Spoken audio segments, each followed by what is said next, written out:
মহালয়ার দিন সূর্যগ্রহণ ৩ বছর বাদে আবারও সেরকম একটি দিন আসতে চলেছে এবং আপনারা জানেন যে সূর্যগ্রহণ মানে বেশ কিছু কুসংস্কার, বেশ কিছু বাছবিচার অনেকের মধ্যেই থাকে। প্রথম প্রশ্ন এটাই উঠে যাচ্ছে যে তাহলে কি সেদিন কি তর্পণ করা যাবে? তর্পণের তাহলে দিনক্ষণ বা সময়টা কি অদল বদল হতে পারে?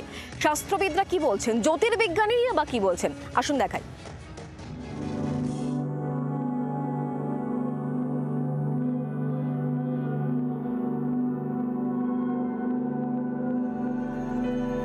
একুশে সেপ্টেম্বর মহালয়া। পঞ্জিকা অনুযায়ী ভোর ৩:৫৩ থেকেই অমাবস্যা যোগ। তখন থেকেই ভারতের বিভিন্ন ঘাটে ঘাটে পিতৃপুরুষের উদ্দেশ্যে জল ও পিণ্ড নিবেদন করে তাদের আত্মার শান্তি কামনা করা যাবে। অনেকের মনেই মহালয়া ঘিরে এক রাশ প্রশ্ন, কারণ ইতিমধ্যে সোশ্যাল মিডিয়ায় এরকম একাধিক পোস্ট ভাইরাল হয়েছে যেখানে দাবি করা হচ্ছে গ্রহণের দিনে মহালয়া, ফলে বিঘ্ন ঘটবে তর্পণ পর্বে। তবে শাস্ত্রবিদরা এই যুক্তি উড়িয়ে দিচ্ছেন। আপাত দৃষ্টিতে যে সমস্ত বাঙালি কুসংস্কারের ধার ধারেন না, তাদের কাছেও একটা বড় প্রশ্ন ছিল, মহালয়ার দিন যদি সূর্যগ্রহণ হয় তাহলে তর্পণ করা যাবে তো? পিতৃপুরুষের উদ্দেশ্যে সেই দিন, সেই মুহূর্তটাতে শ্রদ্ধার্ঘ্য নিবেদনের পাশাপাশি জল নিবেদন বা তর্পণ হবে। অতএব সেখানে গ্রহণের সামান্যতম প্রভাব থাকবে কি থাকবে না, এটাই ছিল সব থেকে বড় প্রশ্ন। শাস্ত্রবিদরা বলছেন, যে সূর্যগ্রহণ দৃশ্যমান নয় তার কোনো প্রভাব কোনো ধর্মীয় বা শাস্ত্রীয় কাজে কখনো পড়ে না। ২১শে সেপ্টেম্বরের সূর্যগ্রহণ ভারতের কোনো প্রান্ত থেকে দৃশ্যমান হবে না।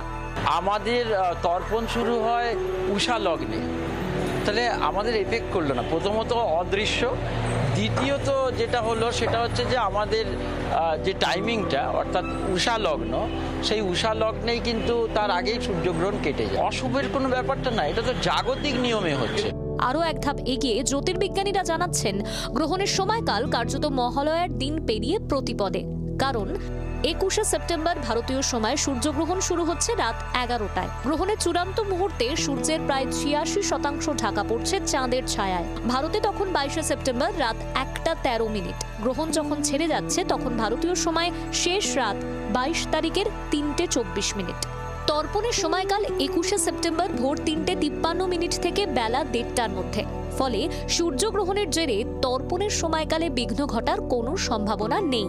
সূর্যগ্রহণটা হবে আমাদের সময়কার ২১শে সেপ্টেম্বর মহালয়ার দিনে, কিন্তু রাত্রি ১১টার সময়তে সূর্যগ্রহণ শুরু হবে। যদিও ভারতবর্ষ থেকে দেখা যাবে না, কিন্তু অফিসিয়ালি শুরু হচ্ছে ওই 11টার সময়তেই।